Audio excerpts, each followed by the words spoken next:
This movie was inspired by a true story about the people who actually found a Dibbuk box. And then all sorts of weird things started happening. Even though it sounds sort of like mystical or like a fairy tale, it is a real thing in the Torah that it speaks about different types of demons that can attach themselves to a person. It lives between the living and the dead. And you have this mysterious entity coming in and being part of life. And that, I think, speaks to a lot of people who are searching. And I think that's what's unique about this story and about the whole concept of a Dibbuk. A Dibbuk is a soul that has found no rest and therefore takes over another body. You have to understand that Dibbuk is trying to escape punishment for its sins.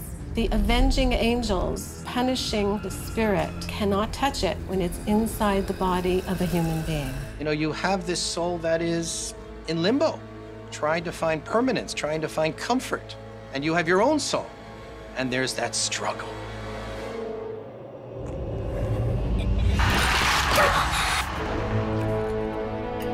There are certainly physical symptoms of being possessed by a Dibbuk. There is a kind of hysterical behavior.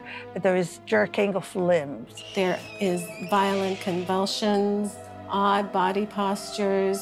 Physically, the voice would change. There's some supernatural powers as well. The most recent case I know of occurred 2 years ago, 2010, in Israel, where a rabbi exorcised a woman whose body was taken over by a Dibbuk.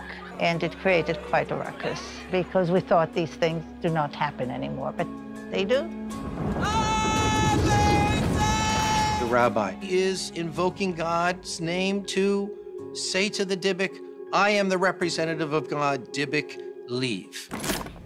You know, it's definitely a metaphor for all of our lives. You know, we all have our little box with our demons in them, and sometimes, like, when you open that up, you know, it comes flooding out, and you can't get it back in. You know, and that's what the whole life is about, is to be surrounded by culture that can suppress that evilness, the primal brain that can turn us into monsters.